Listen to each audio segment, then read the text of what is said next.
There comes a moment in every life when silence speaks louder than noise. For Arav, that moment came one night at 3 a.m. The city outside was asleep, but inside his small apartment, he sat wide awake, staring at the ceiling, feeling a weight he couldn't name. His phone buzzed with messages. His inbox overflowed with deadlines. Yet he felt nothing. Not sadness, not anger. Just emptiness, like he had been living on autopilot for years. Arav wasn't broken on the outside. He had a job, a degree, friends who thought he was doing fine. But deep down, he knew he'd been pretending to be strong, pretending to be happy, pretending that chasing success made him alive. For months, he'd smiled at meetings, laughed at jokes, scrolled through perfect lives online, and told himself, "I'm fine." But that night, something inside him whispered, "I can't do this anymore." Not in a dramatic way, not with tears or shouting. Just a quiet collapse, the kind that happens when your soul finally reaches its limit. He realized how much of his life had been spent pleasing others, saying yes when his heart screamed no, pushing himself to meet expectations that never felt his own. He had become an expert at surviving, but somewhere along the way he forgot how to live. The next morning, he called in sick. Not because he was ill, but because he didn't know who he was anymore. He sat by the window, watching sunlight spill across the room, and wondered, when did I stop feeling? That same evening, Arav went to visit his grandfather in their old village. The house smelled like earth and memories. His grandfather, an old man with silver hair and kind eyes, was sitting outside, sanding a piece of wood. Arav sat beside him silently. For a long time, neither spoke. Finally, his grandfather said, "You look tired, my boy, but not from work, from fighting yourself." Arav tried to smile, but his lips trembled. "I don't know what's wrong with me, Dadaji. Everyone says I should be grateful. I have a job, I'm doing well, but I feel empty, like I'm wearing someone else's life."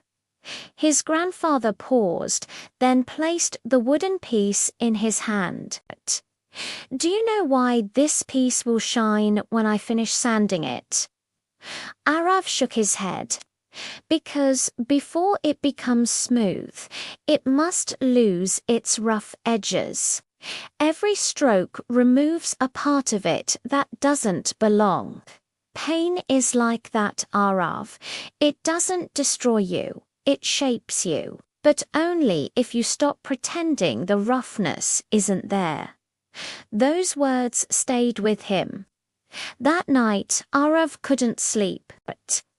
He thought about all the masks he'd worn, the confident one at work, the cheerful one with friends, the strong one with family. Each one was heavy, and somewhere underneath them all was the real Arav, waiting to breathe. Days turned into weeks. Arav decided to step away from the noise. He deleted social media, took long walks by the river, and began journaling. For the first time in years, he really listened to his thoughts, and what he found wasn't weakness. It was grief. Grief for the dreams he'd buried. Grief for the version of himself that always tried to please others. Grief for the life he lived only to be accepted. One afternoon, he went to a nearby hilltop. The wind was cool, carrying the scent of rain. Sitting there, watching clouds drift, Arav realized something powerful. He wasn't tired of life. He was tired of this version of life, the one where he had to earn his worth every day. That realization hit deep. Maybe he didn't need to chase anything. Maybe peace wasn't something to achieve. Maybe it was what remained when he stopped performing. So he began again, quietly. He started waking up early, not to rush, but to breathe. He spent his mornings watching the sunrise, letting silence refill the spaces where pressure used to live. He picked up painting something he loved as a child, not for profit, but for peace. At first, his hands trembled, his colors clashed. But slowly, with each brushstroke, he began to feel alive again. His friends noticed the change. "You seem different," they said. Arav smiled. "I'm not different," he replied. "I'm just real for the first time." One evening, while helping his grandfather in the garden, Arav asked Dadaji, "Do you ever feel like you wasted years trying to be someone you weren't?" His grandfather chuckled softly. "Of course, everyone does. But that's the beauty of life. It keeps giving you chances to return to yourself. You think you're breaking down, but really, you're breaking open." Those words unlocked something inside Arav. He realized that his breakdown, the exhaustion, the emptiness, the quiet collapse, wasn't failure. It was a form of freedom. A rebellion against a world that told him to keep going when his soul was begging him to stop. From that day on, Arav stopped running. He stopped trying to prove his worth. Instead, he began to live with gentle honesty. He took slow walks, helped his mother cook, laughed without pretending. He found joy in simple moments: the smell of rain, the warmth of tea, the sound of leaves rustling. It wasn't glamorous, it wasn't Instagram perfect, but it was real. Months later, Arav visited the city again. The same streets that once made him feel trapped now felt different. He no longer measured his value by how busy he was or how much he achieved. He understood that peace wasn't a destination, it was a decision. He met an old friend at a cafe who asked, "So what changed, man?" "You look happier, Arav," thought for a moment and said, "I stopped trying to fix myself. I started remembering myself." His friend frowned, not understanding, but Arav didn't mind. Not everyone would. Because the world rewards performance, not peace. But peace is what he'd finally found. That night, he returned home and stood before the mirror.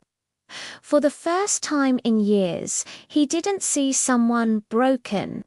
He saw someone becoming. Becoming soft yet strong, quiet yet powerful, imperfect yet whole. And he whispered to his reflection, "I didn't give up. I just stopped pretending. You are not weak for wanting to quit. You are awakening. When the soul gets tired of pretending, it doesn't end, it begins. So stop chasing the life that kills your spirit. Quit the noise. Quit the mask. Quit the need to prove. Because this moment of breaking isn't the end. It's your most honest beginning. So, if you're listening right now, feeling lost or tired, remember Arav's story. You don't need to be perfect. You don't need to keep holding everything together. Let yourself fall apart, because sometimes falling apart is just falling into truth. You're not breaking down. You're breaking open.